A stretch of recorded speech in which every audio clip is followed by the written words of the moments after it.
Ça va les jeunes? Je fais un petit reportage. Vous avez 2 secondes, vous allez voir, c'est très rapide. Dites-moi, c'est comment votre prénom? Yessine. Yessine et Raphaël. Yessine et Raphaël, vous savez qu'un jour ou l'autre, on va mourir. Oui. Et après?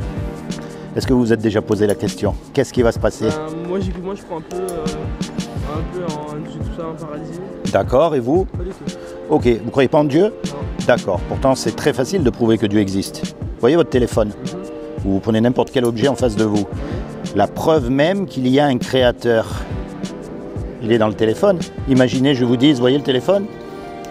En fait, il s'est fait tout seul au cours des siècles, au cours des années. Le plastique s'est fondu, la couleur est tombée. Les planètes, elles viennent d'où? Alors que la Terre est beaucoup plus complexe qu'un téléphone. Votre cervelle, vous y croyez? Non. Non, vous savez que vous avez une cervelle. Oui. Pourtant, vous ne l'avez jamais vue. Elle existe. Vous voyez? Et c'est un peu plus compliqué qu'un téléphone, une cervelle. Donc, le truc, c'est qu'il ne faut pas mélanger la religion et Dieu. La religion a été faite pour mettre la main sur les hommes, pour les diriger. D'accord? Il ne faut pas confondre. Ok? Dieu, c'est une entité à part de la religion. Dieu, c'est lui qui a tout créé. Puisqu'il y a une création, il y a forcément un créateur. Ok, donc, il a créé des lois. Vous connaissez la loi de la pesanteur, la loi de l'aérodynamique. Vous savez que si vous prenez une tomate ici, elle ne poussera pas au pôle Nord. Parce qu'il y a des lois qui régissent le monde, on est d'accord. Il y a aussi une loi morale. Et cette loi morale, ce sont les 10 commandements. Vous connaissez les 10 commandements? Oui. Alors on va voir. Le repos. Est-ce que vous avez déjà menti? Bah oui. Et vous? Oui. Attention, je ne vous juge pas, hein, parce que moi, si j'ai dû mentir même plus que vous, puisque je suis un peu plus âgé que vous, est-ce que vous avez déjà pris quelque chose qui ne vous appartient pas? Peu importe la valeur. Hein. Plus quand j'étais petit, par exemple, j'ai trouvé quelque chose dans la rue. Vous avez jamais téléchargé de la musique illégalement sur Internet? Oh, non, Eh, comme tout le monde, vous avez forcément pris quelque chose. Des films. Est-ce que vous avez déjà regardé une femme dans la rue pour la convoiter? Vous avez jamais regardé une image pornographique? On est tous des hommes, moi aussi, voyez? Et vous savez pourquoi elle est merveilleuse, cette loi? Parce que justement, elle ferme la bouche à tous les religieux. Quel est l'homme qui pourra dire qu'il n'a jamais regardé une femme avec des idées dans la tête? Ou qu'il n'a jamais menti? Aucun. Vous voyez ce que je veux dire? Et le jour où on meurt, on va être confronté à cette loi. On va être jugé par cette loi. Donc si Dieu est juste, vous venez d'admettre que vous avez menti, volé, regardez comme moi, donc on va être coupable. Et la punition de Dieu, c'est l'enfer pour l'éternité. Et ça, on préfère ne pas y croire, ça nous arrange. C'est pas mal l'enfer après. Oui, en fait, parce que vous n'y êtes pas. Mais croyez-moi, si vous pouvez éviter d'y aller, vous le feriez. J'ai une place là-bas. Maintenant, déjà, sur le trône. tout le monde a une place en enfer. Sur le trône. Tout le monde. Mais Dieu, il ne veut pas qu'on y aille. C'est ça le truc, parce qu'il nous aime, puisque c'est lui qui nous a fait. Quand vous êtes un créateur, vous aimez votre création.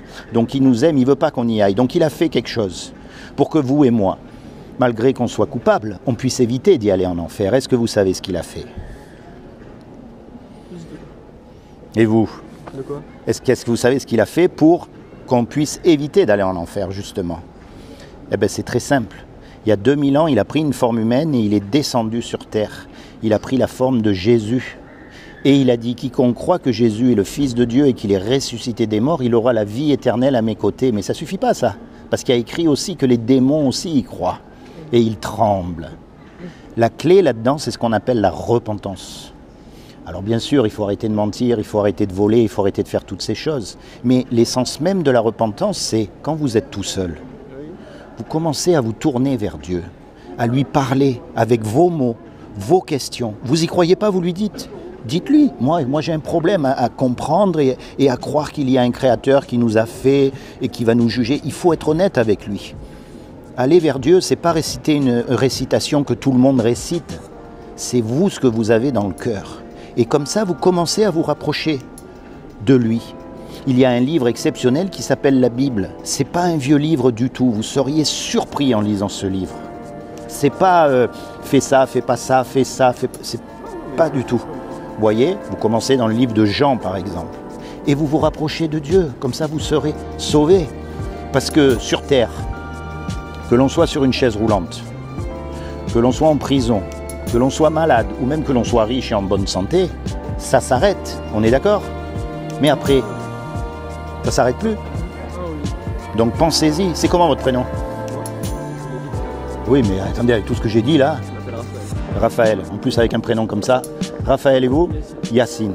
Seigneur Jésus, je te demande vraiment que tu te révèles dans le cœur de Raphaël et de Yacine en tant que leur sauveur et leur Seigneur, afin qu'ils expérimentent la paix que tu donnes à ces enfants et qu'ils soient sauvés, eux et toute votre famille. Soyez bénis. Moi, j'y crois déjà, moi. Écoutez, moi je vous ai ouvert une porte là. D'accord? Maintenant, c'est à vous de voir. Il faut se rapprocher, il faut lui parler, il faut être sincère et honnête. Allez, j'y vais. À plus tard.